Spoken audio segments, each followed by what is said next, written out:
കോഴികളെല്ലാം കൂട്ടിൽ നിന്ന് വിട്ടപ്പോൾ വീട്ടിന്റെ ഫ്രണ്ടിലാട്ടാ വടിയെടുത്ത് അവരെ കൂട്ടിന്റെ സൈഡിലേക്ക് തന്നെ ആക്കി. അല്ലെങ്കിൽ വീട്ടിന്റെ ഫ്രണ്ടിൽ അങ്ങോട്ട് കാഷ്ടിച്ചണ്ട് വെക്കും. ബുദ്ധൻ പുഞ്ചിരിച്ചിരിക്കുന്നുണ്ട്. താറാവിനെ തൽക്കാലം ആക്കിയ കൂട്ടിൽ നിന്ന് പുറത്തു വിടാനുള്ള ശ്രമത്തിലാണ്. കൂട് കവർ ചെയ്തിട്ടുള്ള കല്ലെല്ലാം മാറ്റി താഴേക്ക് ഇട്ട് 2-3 പ്ലാസ്റ്റിക് ഷീറ്റ് കൂടിന് മുകളിൽ ഇട്ടിരുന്നു. കൂട് പൊക്കിയപ്പോൾ തന്നെ എല്ലാം വായെന്ന് തോന്നിയതൊക്കെ പറഞ്ഞിട്ട് പുറത്തേക്ക് ഇറങ്ങി. കുറെ കാലം കൂട്ടിലായപ്പോൾ ആശാന്മാർ കൂടിന്റെ പരിസരം വിട്ടു പോകുന്നില്ല. ഞാൻ തന്നെ ഇവര് വളപ്പിലേക്ക് പായിച്ചു വിട്ടു. വളപ്പിലും മണ്ണെടുത്ത ചെറിയ കുഴിയിൽ വെള്ളം കെട്ടി നിൽക്കുന്നുണ്ട്. ഇന്നത്തെ നീരാട്ട് അതിലായിരിക്കട്ടെ അവന്മാര്. ഈ 4 താറാവിന് കൊടുക്കാനുള്ളതാണ്. വേണ്ടവര് ഈ നമ്പറിൽ വിളിച്ചാൽ മതി. നാടൻ ടീംസ് ഫുൾ തീറ്റയിലാട്ടാ.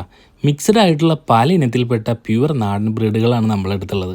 വന്ന അന്ന് മാത്രം പുറത്തുള്ള തീറ്റ കൊടുത്തിട്ടാ. ഇപ്പോൾ ചോറ്, വെജിറ്റബിൾസ് അങ്ങനെയുള്ള ഫുഡ് മാത്രമാണ് കൊടുക്കുന്നത്. വീട്ടിലൊരു 10 കോഴി ഉണ്ടെങ്കിൽ ഡെയിലി ഒരു 3 മുതൽ 4 കോഴിമുട്ട ലഭിക്കും. അതാട്ടെ എൻ്റെ ഒരു കണക്ക്. പറഞ്ഞു നമ്മൾ വേറെ എന്തൊക്കെയോ കാട് കയറി. നമ്മുടെ സ്വർണ്ണമണി ഇപ്പൊ തീറ്റയിലാട്ടാ. വയറ് നിറയുടെ വരേണ്ടവൻ കഴിക്കട്ടെ. അപ്പോ കാണാട്ടാ.